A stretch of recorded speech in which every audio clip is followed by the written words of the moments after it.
1 ദിനവൃത്താന്ത പുസ്തകത്തിൽ നിന്ന് അധ്യായം 17. നാഥാന്റെ പ്രവചനം. ദാവീദ് കൊട്ടാരത്തിൽ വസിക്കുമ്പോൾ പ്രവാചകനായ നാഥാനോട് പറഞ്ഞു, ഞാൻ ദേവദാരു നിർമ്മിതമായ കൊട്ടാരത്തിൽ വസിക്കുന്നു, എന്നാൽ കർത്താവിൻ്റെ പേടകം കൂടാരത്തിലാണ്. നാഥാൻ ദാവീദിനോട് പറഞ്ഞു, നീ വിചാരിക്കുന്നത് പോലെ ചെയ്യുക, ദൈവം നിന്നോട് കൂടെയുണ്ട്. എന്നാൽ ആ രാത്രിയിൽ കർത്താവ് നാഥാനോട് അരുൾ ചെയ്തു, എൻ്റെ ദാസനായ ദാവീദിനോട് പറയുക, കർത്താവ് അരുൾ ചെയ്യുന്നു, എനിക്ക് വസിക്കാൻ നീ ആലയം പണിയുകയില്ല. ഇസ്രായേലിനെ നയിക്കാൻ തുടങ്ങിയത് മുതൽ ഇന്ന് വരെ ഞാൻ ആലയത്തിൽ വസിച്ചിട്ടില്ല. കൂടാരത്തിൽ നിന്ന് കൂടാരത്തിലേക്കും ഒരിടത്തു നിന്ന് മറ്റൊരിടത്തേക്കും ഞാൻ സഞ്ചരിച്ചു. ഇസ്രായേലിനു കൂടെ സഞ്ചരിക്കുമ്പോൾ എപ്പോഴെങ്കിലും എൻ്റെ ജനത്തെ മേയിക്കാൻ നിയോഗിച്ച ഇസ്രായേൽ ന്യായാധിപന്മാരിൽ ആരോടെങ്കിലും എനിക്ക് ദേവദാരു കൊണ്ട് ആലയം പണിയിക്കാത്തത് എന്തുകൊണ്ട് എന്ന് ഞാൻ ചോദിച്ചിട്ടുണ്ടോ?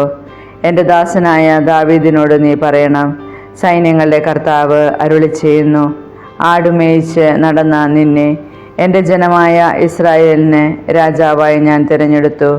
നീ പോയിടത്തെല്ലാം ഞാൻ നിന്നോട് കൂടി ഉണ്ടായിരുന്നു. നിന്റെ മുൻപിൽ നിന്ന് ശത്രുക്കളെയെല്ലാം ഞാൻ ഛേദിച്ചു കളഞ്ഞു. ഞാൻ നിന്നെ ഭൂമിയിലെ എല്ലാ മഹാന്മാരെയും കീർത്തിമാനാക്കും. എൻ്റെ ജനമായ ഇസ്രായേലിന് ഞാനൊരു സ്ഥലം നിശ്ചയിക്കും. സ്വന്തം സ്ഥലത്ത് അവർ സ്വൈര്യമായി വാസമുറപ്പിക്കും. ഇസ്രായേലിനെ ഭരിക്കാൻ ന്യായാധിപന്മാരെ നിയമിച്ച ആദ്യകാലത്തെന്ന പോലെ അക്രമികൾ ഇനി അവരെ നശിപ്പിക്കുകയില്ല. നിന്റെ ശത്രുക്കളെ ഞാൻ കീഴ്പ്പെടുത്തും. കൂടാതെ ഞാൻ നിനക്കൊരു ഭവനം പണിയും. നീ ഒരു ആയുസ് പൂർത്തിയാക്കി പിതാക്കന്മാരോട് ചേരുമ്പോൾ നിന്റെ പിൻഗാമിയായി നിന്റെ മക്കളിൽ ഒരുവനെ തന്നെ ഞാൻ ഉയർത്തുകയും അവൻ്റെ രാജ്യം സുസ്ഥിരമാക്കുകയും ചെയ്യും. അവൻ എനിക്ക് ആലയം പണിയും. അവൻ്റെ സിംഹാസനം ഞാൻ എന്നേക്കും നിലനിർത്തും. ഞാൻ അവന് പിതാവായിരിക്കും, അവൻ എനിക്ക് പുത്രനും. നിന്റെ മുൻഗാമിയിൽ നിന്ന് എന്ന പോലെ ഞാൻ എൻ്റെ സ്നേഹം അവനിൽ നിന്ന് പിൻവലിക്കുകയില്ല. ഞാൻ അവനെ എൻ്റെ ഭവനത്തിലും എൻ്റെ രാജ്യത്തിലും എന്നേക്കും ഉറപ്പിക്കും. അവൻ്റെ സിംഹാസനം എന്നും നിലനിൽക്കും. ഈ ദർശനവും വാക്കുകളും നാഥാൻ ദാവീദിനെ അറിയിച്ചു. അപ്പോൾ ദാവീദ് രാജാവ് അകത്തുപോയി കർത്താവിൻ്റെ സന്നിധിയിലിരുന്ന് പറഞ്ഞു, കർത്താവായ ദൈവമേ, അവിടെ നിന്ന് ഈ നിലയിലെത്തിക്കാൻ ഞാനോ എൻ്റെ കുടുംബമോ എന്തുള്ളൂ? ദൈവമേ, അവിടത്തേക്ക് ഇത് നിസ്സാരമായിരുന്നു. ഈ ദാസൻ്റെ കുടുംബത്തിന് വരാൻ പോകുന്ന കാര്യങ്ങൾ കൂടി അവിടുന്ന് വെളിപ്പെടുത്തിയിരിക്കുന്നു. വരാനിരിക്കുന്ന തലമുറകളെ അവിടുന്ന് എനിക്ക് കാണിച്ചു തന്നിരിക്കുന്നു. അങ്ങേ ദാസന് നൽകിയ ബഹുമാനത്തെക്കുറിച്ച് ദാവീദിന് ഇനി എന്ത് പറയാൻ കഴിയും? ഈ ദാസനെ അവിടുന്ന് അറിയുന്നുവല്ലോ. കർത്താവെ, ഈ ദാസന് വേണ്ടി ഈ വലിയ കാര്യങ്ങളെല്ലാം അവിടുന്ന് സ്വമനസ്സ ചെയ്തിരിക്കുന്നു, അവ പ്രസിദ്ധമാക്കുകയും ചെയ്തിരിക്കുന്നു. കർത്താവെ, അങ്ങയെപ്പോലെ മറ്റൊരു ദൈവത്തെപ്പറ്റി ഞാൻ കേട്ടിട്ടില്ല. അങ്ങല്ലാതെ വേറെ ദൈവമില്ല.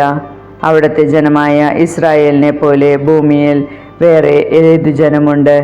അങ്ങ് ഇസ്രായേലിനെ ഈജിപ്തിൽ നിന്ന് മോചിപ്പിച്ച് സ്വന്തം ജനമാക്കി. മഹാത്ഭുതങ്ങളും കൊടും ചെയ്തികളും വഴി അവരുടെ മുൻപിൽ നിന്ന് ജനതകളെ നിർമ്മാർജ്ജനം ചെയ്ത് മഹത്വമാർജിച്ചു. കർത്താവെ, അങ്ങ് ഇസ്രായേലിനെ എന്നേക്കും അങ്ങയുടെ ജനമായി തിരഞ്ഞെടുത്തു. അങ്ങ് അവർക്ക് ദൈവമായി തീർന്നു. കർത്താവെ, ഈ ദാസനെയും കുടുംബത്തെയും സംബന്ധിക്കുന്ന അങ്ങയുടെ വാക്ക് എന്നേക്കും നിലനിൽക്കട്ടെ. അരുളി ചെയ്തതുപോലെ അവിടുന്ന് പ്രവർത്തിക്കണമേ. അങ്ങയുടെ നാമം എന്നേക്കും നിലനിൽക്കുകയും സൈന്യങ്ങളുടെ ദൈവമായ കർത്താവാണ് ഇസ്രായേലിൻ്റെ ദൈവമെന്ന് ഉദ്ഘോഷിക്കപ്പെടുകയും ചെയ്യട്ടെ. അങ്ങയുടെ ഈ ദാസൻ്റെ ഭവനം എന്നേക്കും അങ്ങയുടെ മുൻപിൽ നിലനിൽക്കട്ടെ. എൻ്റെ ദൈവമേ, അവിടുന്ന് ഈ ദാസന് വേണ്ടി ഒരു ഭവനം പണിയുമെന്ന് വെളിപ്പെടുത്തിയിരിക്കുന്നു. അതുകൊണ്ട് അങ്ങയുടെ സന്നിധിയിൽ ഇങ്ങനെ പ്രാർത്ഥിക്കാൻ ഈ ദാസൻ ധൈര്യപ്പെടുന്നു.